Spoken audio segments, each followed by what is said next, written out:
அது ஒரு சின்ன கிராமம். அங்க எப்பவுமே தண்ணீர் பற்றாக்குறை இருந்துகிட்டே இருக்கும். அதுவும் கோடைக்காலம் வந்துட்டா மக்கள் தண்ணிக்காக அல்லாடுவாங்க. அந்த ஊர்ல பிரம்மையா லட்சுமின்னு ஒரு தம்பதி வாழ்ந்து வர்றாங்க. அவங்களுக்கு மௌனிகா மல்லிகான்னு 2 மகள்கள் இருக்காங்க. இவங்க எல்லாரும் பக்கத்துல இருக்க நகரத்துக்கு போய் கூலி வேலை செஞ்சுதான் வாழ்க்கையை நடத்திட்டு வர்றாங்க. அப்படி இருக்கும்போது ஒரு நாள் பயங்கரமான மழை பெய்யுது. ஊர்ல இருக்க எல்லாரும் அந்த மழை தண்ணிய சேமிச்சு வைக்கிறாங்க. மௌனிகாவும் மல்லிகாவும் ஏற்கனவே ஒரு சிமெண்ட் தொட்டிய தயாரிச்சு வச்சிருக்காங்க. அது மூலமா மழை நீரை பிடிச்சு சேமிக்கிறாங்க. நம்ம கிட்ட மட்டும் நிறைய பணம் இருந்திருந்தா நம்ம ஒரு பெரிய கிணறே தோண்டி இருக்கலாமா? அது இல்லாததால இந்த தொட்டியை வச்சுக்கிட்டு தான் இப்ப இந்த மழை நீரை சேமிக்க வேண்டியது இருக்குது. இதனால கொஞ்ச நாளைக்கு தண்ணி கஷ்டம் இருக்காதுன்னு நினைக்கிறேன். இருந்தாலும் தண்ணியை சிக்கனமா பயன்படுத்துங்கம்மா. சரிங்கப்பா, நாங்க கவனமா பயன்படுத்துறோம். அதே மாதிரி நீங்களும் சிக்கனமா பயன்படுத்துங்க. அப்படி ஒரு வாரம் போகுது. அதுக்கப்புறம் கடுமையான வெயில் வர தொடங்குது. அந்த வெயிலால தண்ணி கிடைக்கிறது ரொம்ப கஷ்டமாகுது. கடைசில குடிக்கிறது கூட தண்ணி இல்லாம போகுது. ஊர்ல இருக்கவங்க எல்லாரும் காசு கொடுத்து தண்ணீரை வாங்குறாங்க. ஆனா பிரம்மையா கிட்ட பணம் இல்லாததால அந்த குடும்பம் தண்ணீருக்காக ரொம்ப கஷ்டப்படுது. இருந்த கடைசி குடம் வரைக்கும் காலியாகி குடிக்க தண்ணி இல்லாம நின்னுட்டு இருந்தாங்க. அக்கா, எனக்கு ரொம்ப தாகமா இருக்குக்கா. நான் அர்ஜுனண்ணா கடையில போய் கடன் கேட்க போறேன். கண்டிப்பா உதவி பண்ணுவாரு. வேண்டாம் மல்லிகா, அந்த தெரு கடையில நம்ம கடன் வாங்கினா ஊர் முழுசும் நம்மள கேவலமா பேசுவாங்க. நம்ம குடும்ப மானமே போயிடுமா. வேண்டாம்மா, கடன் எல்லாம் வாங்க வேண்டாம். அப்புறம் என்னப்பா பண்றது? தண்ணி இல்லாம தொண்டை வறண்டு சாக சொல்றீங்களா? மல்லிகா அப்படி சொன்னதும் பிரம்மையா பேசாம அமைதி ஆயிட்டாரு. மல்லிகா, நீ போமா. உங்க அப்பா எப்போ அப்படித்தான் சொல்லுவாரு. அவரு நிச்சயம் கடன் கொடுப்பாரு. போய் வாங்கிட்டு வாமா. லட்சுமி இப்படி சொன்னதும் மல்லிகா அந்த வெயில்லயே நடந்து அர்ஜுனோட கடைக்கு போறா. சுத்தி இருக்கிறவங்க எல்லாரும் பணம் கொடுத்து தண்ணி வாங்கிட்டு இருக்காங்க. அர்ஜுனண்ணா, உங்ககிட்ட ஒரு சின்ன விஷயம் கேட்கணும். என்னம்மா மல்லிகா, என்ன வேணும் உனக்கு? சொல்லு. அண்ணா, அது வந்து அந்த 25 லிட்டர் கேன் தண்ணி இப்ப என்ன விலை விக்குதுன்னா? அதை ஏமா கேக்குற? இப்ப தண்ணி தட்டுப்பாடு அதிகமா இருக்குல்ல, அதான் டிமாண்ட் ஆயிடுச்சு. இப்ப 25 லிட்டர் கேன் 100 ரூபாய் விக்குதுமா. எல்லா இடத்துலயும் தண்ணி பற்றாக்குறை தான். இத கேட்டதும் மல்லிகா ஆச்சரியப்பட்டு போறா. மனசுக்குள்ளே இப்படி பேசிக்கிறா. 100 ரூபாவா? நேத்து வரைக்கும் 30-40 தானே. என்னன்னா இவ்ளோ விலை ஏறிடுச்சு. சரி, வேற வழி இல்ல. எனக்கு ஒரு கேன் வேணும்னா. ஆனா இப்ப என்கிட்ட காசு இல்ல. நான் இத வீட்டுக்கு எடுத்துட்டு போறேன். அப்பா காசு உங்களுக்கு அப்புறமா தரேன்னு சொன்னாரண்ணா. மல்லிகா இப்படி கேட்டதும் அர்ஜுன் ஒரு நிமிஷம் யோசிக்கிறாரு. பிரம்மையாவோட நேர்மைய பத்தி அர்ஜுனுக்கு நல்லாவே தெரியும். அதனால அவரு இப்படி சொல்றாரு. சரிம்மா மல்லிகா, நீ தாராளமா எடுத்துக்கிட்டு போ. அப்பா கிட்ட அப்புறம் காசு கொடுத்து விடு. ஒன்னும் அவசரம் இல்ல. முதல்ல வீட்டுக்கு தண்ணி எடுத்துட்டு போமா. எடுத்துட்டு போ. சரிங்கண்ணா, ரொம்ப ரொம்ப நன்றி அண்ணா. அதுக்கப்புறம் மல்லிகா அந்த கனமான தண்ணீர் கேனை தூக்கிக்கிட்டு ரொம்ப சந்தோஷமா வீட்டை நோக்கி போறா. வழியில ஒரு சின்ன கல் தட்டி விட்டு மல்லிகா தடுமாறுறா. அப்ப அவ தலையில இருந்த தண்ணீர் கேன் கீழே விழுந்து தண்ணீர் முழுசும் தரையில கொட்டிடுது. ஐயோ, தண்ணி எல்லாம் அப்படி வீணா போயிடுச்சு. இப்ப வீட்டுக்கு எப்படி போறது? அப்பா கிட்ட என்ன சொல்றது?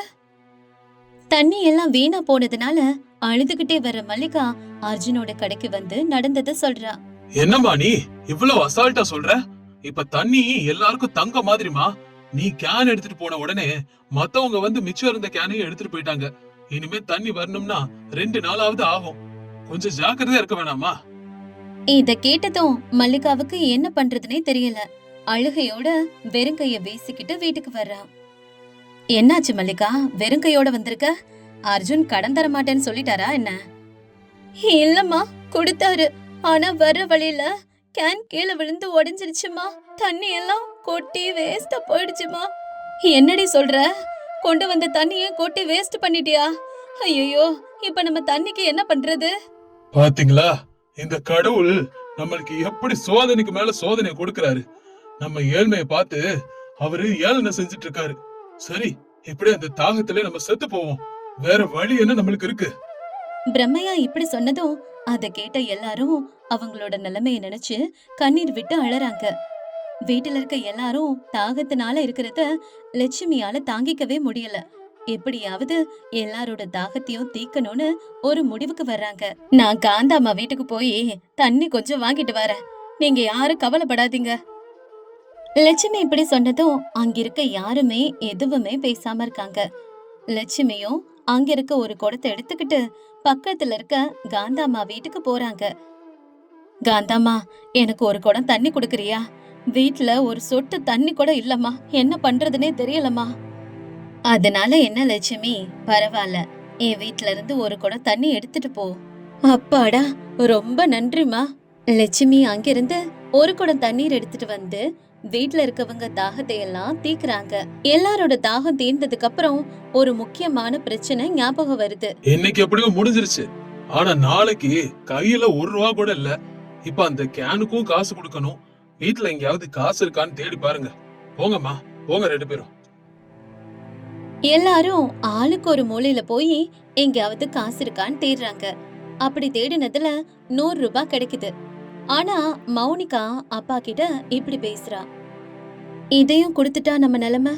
நம்ம ஏற்கனவே வேலை செஞ்ச காசு நம்மளுக்கு கொஞ்சம் வரணும் இல்லம்மா, அங்க போய் நம்ம அவர்கிட்ட கேட்போம். அந்த ஒரு வழியை தவிர இப்ப வேற வழியே இல்ல.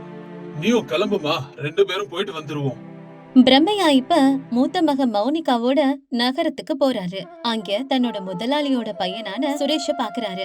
தம்பி, உங்க அப்பா இல்லைங்களா தம்பி? அப்பாவுக்கு கொஞ்ச நாளா உடம்பு சரியில்லைங்க, எல்லாமே நான் தான் பாத்துக்கிறேன். ஆமா, நீங்க யாரு? என்னோட பேரு பிரம்மையா தம்பி. நானும் என் மகள்க 2 பேரு, என் மனைவி, நாங்க 4 பேரும் இங்கதான் வேலை செஞ்சோம். எங்களுக்கு சேர வேண்டிய பணம் எங்களுக்கு வரணும். 1 மாசத்துல வந்துடும் நினைச்சோம் தம்பி. ஆனா இன்னும் வரல. அதை எப்படியாவது எங்களுக்கு வாங்கி தர முடியுமா தம்பி? அப்பா உங்களை பத்தி சொல்லிருக்காருங்க. நீங்க வந்தா அந்த பணத்தை கொடுக்க சொன்னாரு. ஒன்னும் பிரச்சனை இல்ல, நான் பணத்தை தரேன், நீங்க வாங்கிக்கோங்க. இத கேட்டதும் பிரம்மையாவும் மௌனிகாவும் ரொம்ப சந்தோஷப்படுறாங்க. சுரேஷப்ப மனசுக்குள்ள, பாவம், இப்படிப்பட்டவங்க எல்லாம் ரொம்ப கஷ்டப்படுறாங்களே. இந்த வயசுல இந்த பொண்ணும் அப்பாவோட சேர்ந்து கஷ்டப்படுறா. கல்யாணம் பண்ணிட்டு சந்தோஷமா இருக்க வேண்டிய வயசு. கடவுள் ஏன் இப்படி இருக்காரு? அப்படி நினைச்சிட்டு சுரேஷ் அவங்களுக்கு பணத்தை கொடுக்கறான். அம்மா, நல்ல வேலைம்மா, நம்ம உழைச்ச காசு நம்மளுக்கு வந்துருச்சு. இதுக்கப்புறம் கொஞ்ச நாள் நம்ம கவலைப்படாம சந்தோஷமா இருக்கலாம். சிக்கனமா பணத்தை பயன்படுத்தினா நல்லா இருக்கும். இப்படி இவங்க சந்தோஷமா பேசிட்டு இருக்கும் போதே அங்க வந்த ஒருத்தன் அந்த பணத்தை திருடிக்கிட்டு ஓடிடுறான். ஐயோ, திருடா திருடா, புடுங்க என் பணம். மௌனிகா உடனே அந்த திருடனை துரத்திக்கிட்டு ஓடுறான். ஆனாலும் அவனால பிடிக்க முடியல.